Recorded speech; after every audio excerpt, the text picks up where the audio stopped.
We gon' put your business on display.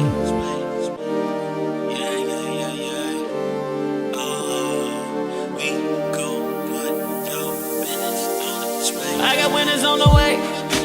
You know you can't knock the hustle.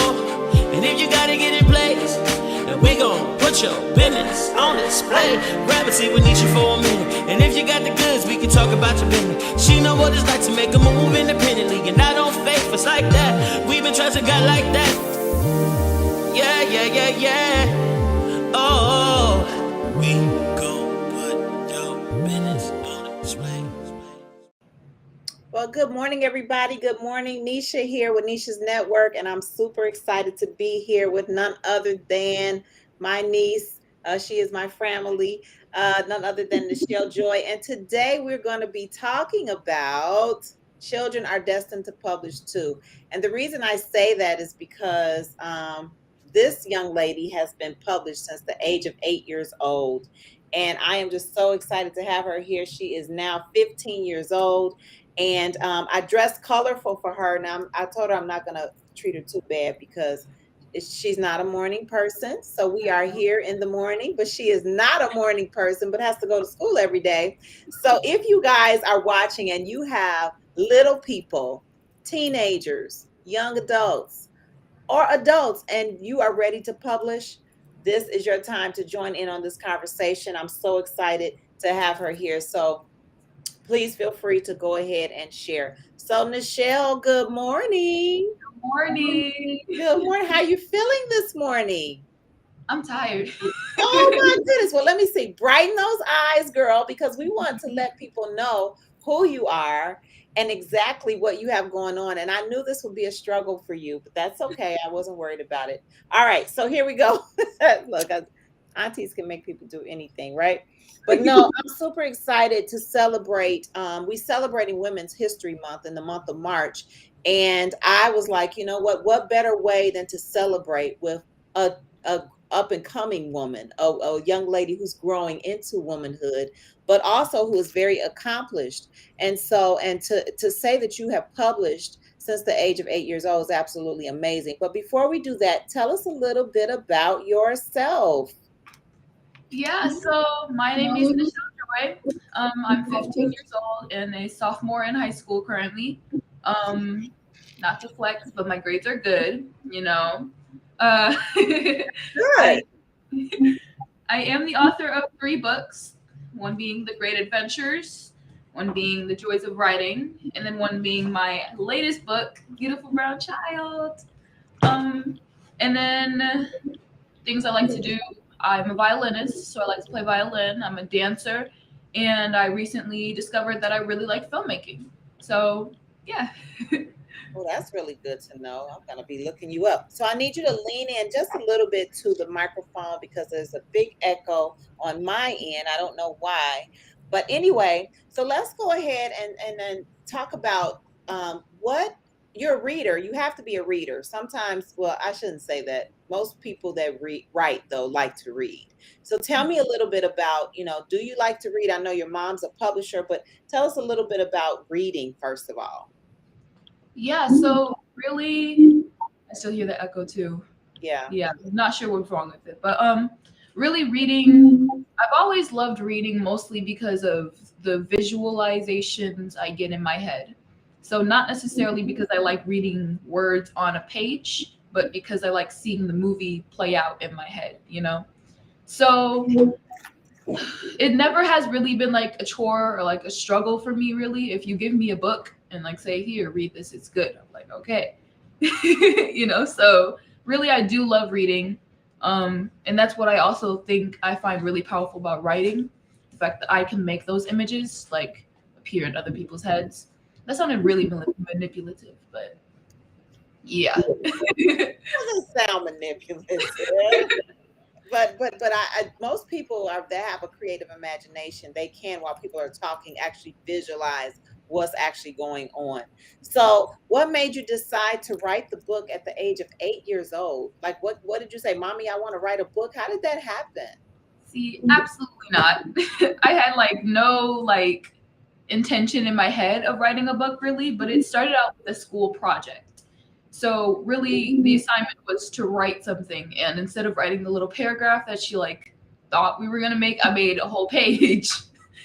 So yeah, and then my mom was like, "Oh, well, you do love to write and stuff," and I was like, "I do." And I wrote these little short stories because those were the easiest to write at the time instead of a long story with all these chapters. And then that became the joys of writing. Yeah, I have my joys of writing. And all of these books, you guys, are available on Amazon, just so you'll know. But so you started, and what was the response as you being an 8-year-old published author? Tell us what that was like.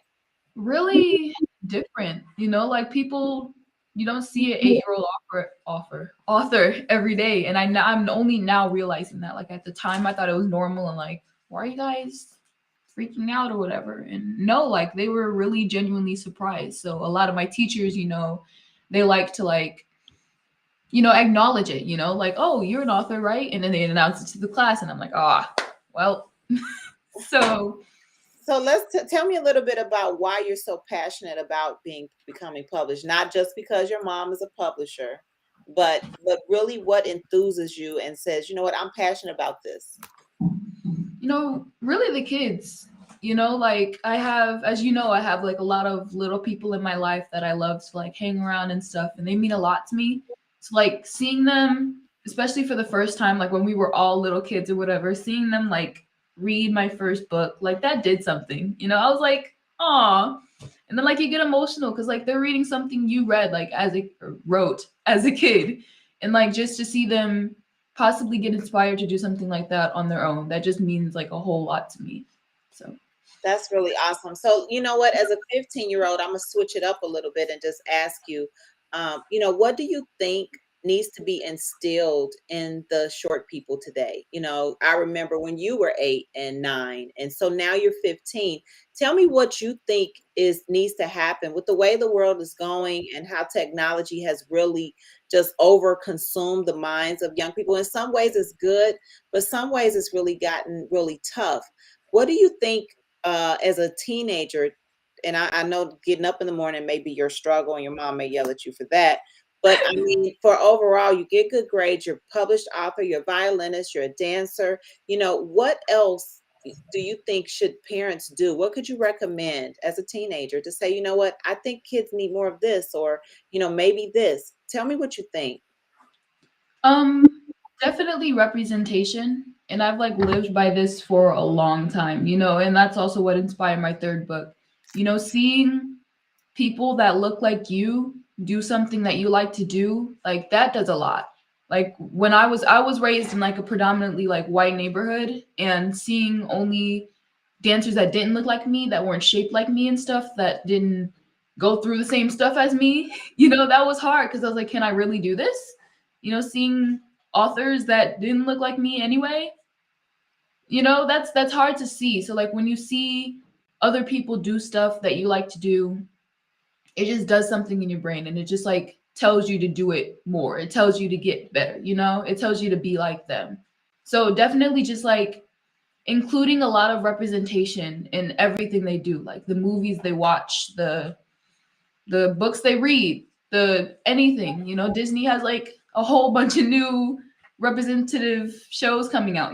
Put those on the TV for whoever. Just yeah, really encouraging representation and seeing or having your kids see like people that look like them a lot more often.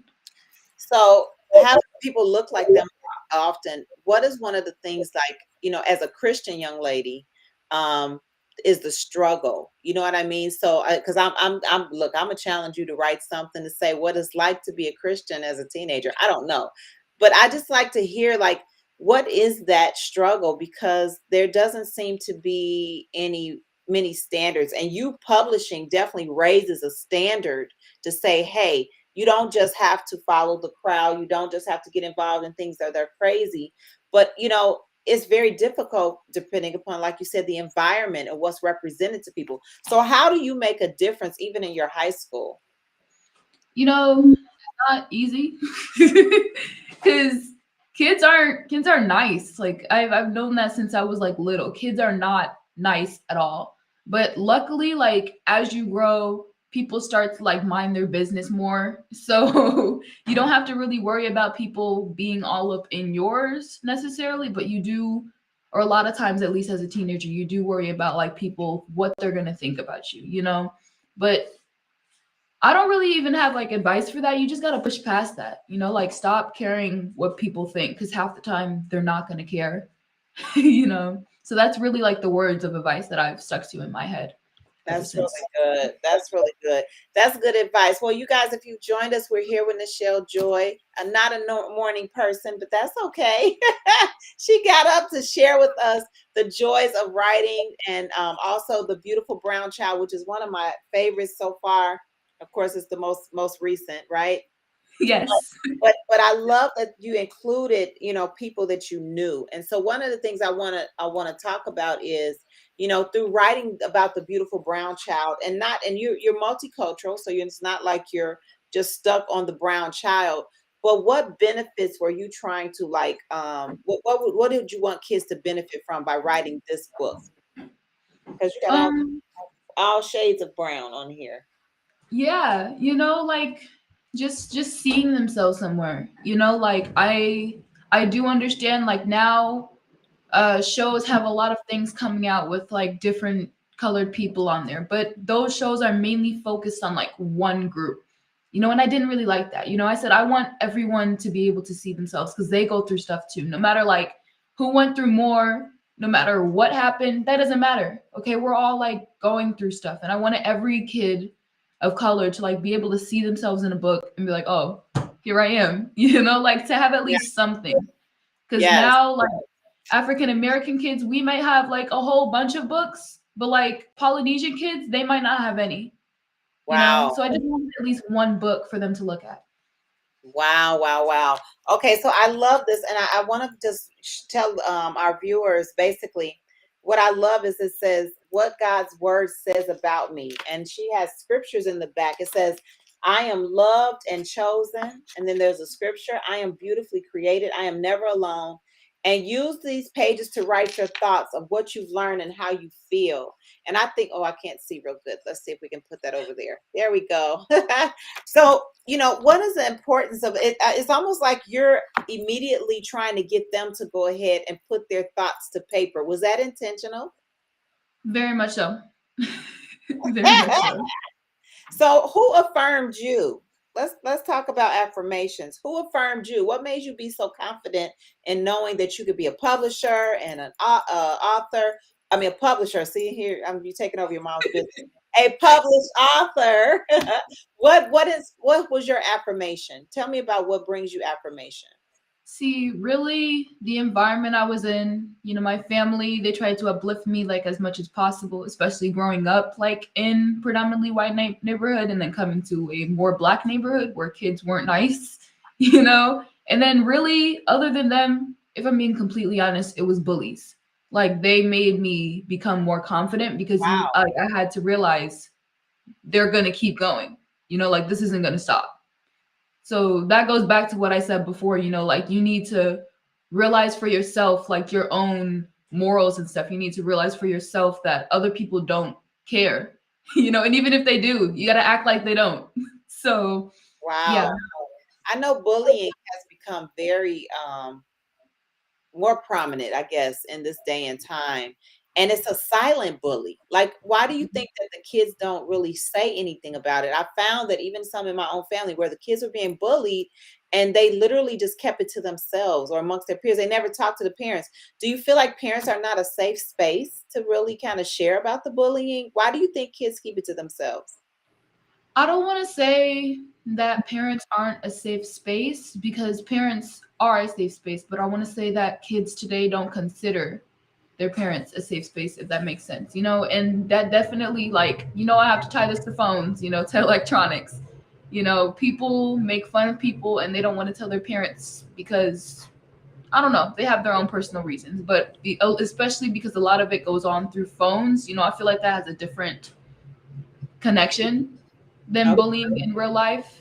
You know, it Okay. kind of, if not hurts more than just hits different on your phone or on an electronic device, you know? Wow. Wow. Wow. Wow.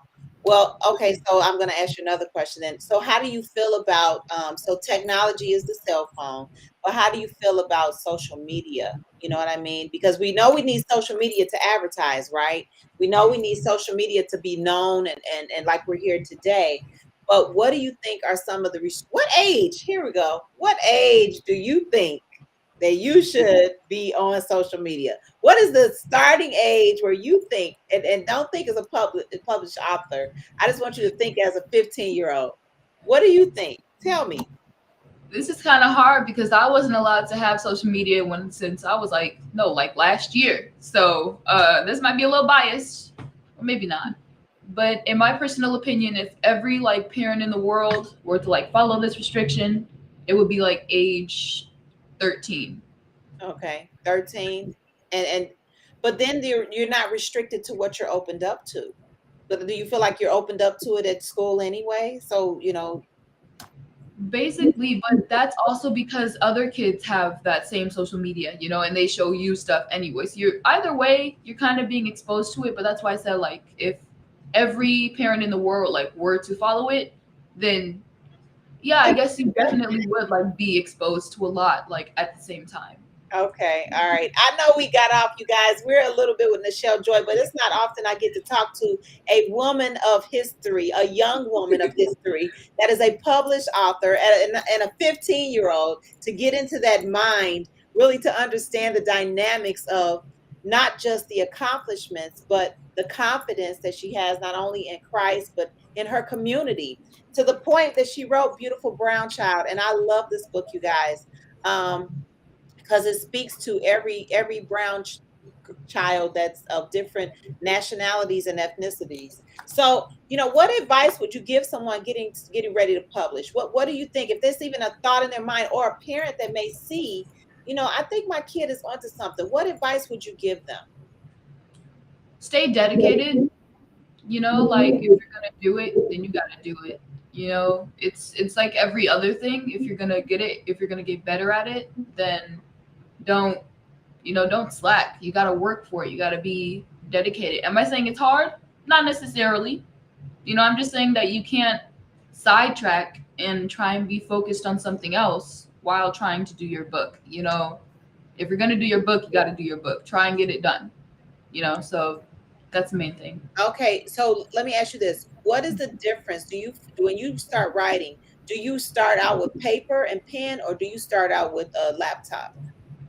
Personally, because I was raised in the technology generation, it's always been laptop for me. I don't mind writing with like paper and pen. Will it get tiring eventually? Yes, but I think I've written all of these books on laptop, like in a Google Doc under my school account. So At 8 years old? yes. Oh my gosh. Okay, so I'm blown away by that, because most 8-year-olds don't know how to type, but I guess you do, huh? You're learning early. So look, I am old, clearly.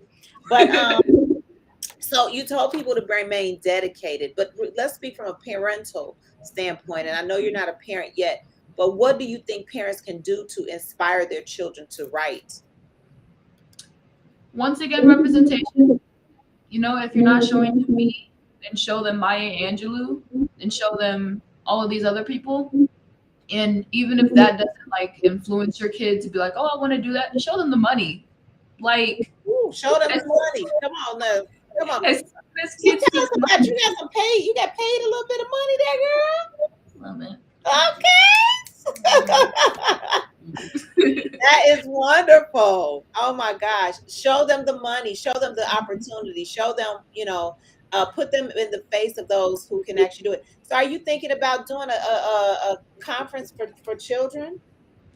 Definitely. Yeah, and we've been talking about this for like a really long time, trying to get details together, especially with Corona though. This might be a concern. So we're trying to like see online, in person, what we're gonna do. So it's definitely coming in the future, yeah. Yes, I think that would be so amazing, because there's so many people that probably don't even, I mean, it would be great if they could walk away with just, a title and ideas of a cover. Now, what inspired you with the covers of your book, your illustrations? Did you know what you wanted in illustrations, or did you draw some pictures yourself? Tell us what you did. See, I had no clue with any of these books, like what I wanted for the cover. Like that's one of my biggest struggles, trying to find like the cover page. And that's okay. But Interesting, really, because you said, hold on, I'm gonna stop you, because you said that you have this movie playing in your head, like a video, you're visualizing. So it's difficult to pull that out and put it in the illustration of what you're looking for. yeah, I mean, it's easy to see the storyline of the movie, but it's not easy to see like the cover of the movie. It's not easy to see the final movie poster or the final movie ad, that you're going to put out there. And that's a pretty hard decision, because how are you going to do that with like so many ideas in the plot? Oh, So wow. That's good. That's good. Well, what advice, let's talk about advice you're going to give moving forward. You know what I mean? What does your future look like, and what advice can you offer the future authors of this world? Young authors. I'm speaking to young authors. just have fun. That's the biggest thing that you can do. If you don't enjoy doing it, then stop doing it, because that's going to make your life so miserable. I like writing, and that's why I write. Did I expect for it to become a book? No, it just made me a few extra bucks, So, and I got to like see other people read it. So if you don't like to do it, don't do it. If being an author might not be your thing, and that's okay. Just find what you like to do like the most and make the most of that as much as you can. Well, I think then one more thing that I think is you always come with a message. Even though it's fun, there's a message behind every book you've written. And I think that that stands out as well. So I would hope that, parents would encourage their children to send out, give them, pay attention to what's instilled in your children, and then develop that gift, that they may have a message, and let them know you have a message to tell. And I have to say, she has a 3-time published author, but at the same time, Beautiful Brown Child definitely has a message. And so the messages are, all of our children have a message to deliver. It's whether or not we're allowing them to deliver it. So definitely, you know what? Start being encouraged, and encouraging your children and your grandchildren to write a story. I say they have to write in school anyway. Find out if their story is so imaginative that you want to publish it, and then they are reminded of that they are destined to publish too. And that's really what I wanted to share, is that children are destined to publish too. It's not just the adults, it's not just teenagers, but the little people. Nichelle started at 8 years old, you guys, with us with a essay, I guess you said, right? Writing a story for school assignment. Take those school assignments, everyone, and make sure you're looking at them and say, you know what, this needs to be published, and challenge them to write things with the message. You know what I mean? I think incentives. Maybe you should do a contest, Nichelle. Oh, this is such a good idea. Nisha's Network on this display right now. You should do a contest and have a prize for the best first, second, and third writer, and have them do an entry. Oh my goodness, that's such a great idea. Are you writing it down? Write this down, yeah. That is such a great idea to inspire kids all over the world. So coming soon to a date near you, Nichelle Joi is going to offer an author's writing contest where you can enter your children starting at what age? Age 8. Age 8. What's the cutoff? Age 8 to age 16. Okay, age 8 to 16. So of course they would be categorized, you guys, because Yep. we'd have to put the 8-year-olds to the 8 to 10, and then this is so exciting. Okay, coming soon, you guys, 2022, a writing contest. This will be so amazing, and we're gonna have some amazing prizes. And Nisha's Network will be one of the sponsors, because we know that kids are destined to publish too. Nichelle, thank you for waking up for your auntie. I appreciate you. Thank you so much for having me. Published author 3 times, and on the way to 4, and on the way to just offering that contest, you guys. What is the name of your business? My mom's business, Destined to Publish. No, I said, what's the name of your business?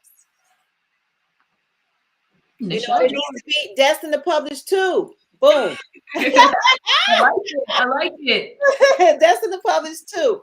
Okay, thank you so much for joining me today. You guys, reach out, go to Amazon.com, look for Nichelle Joi's books. You won't be disappointed as you see them. There are several of them there, but just look up her name on Amazon, Nichelle Joi. And we can't wait to see more and hear more from her. This is exciting. I love you and I'm proud of you, and keep shining for Jesus, and then also keep shining in the world and sending out messages. Be on the lookout for more of Nichelle Joi, you guys. Have a great day.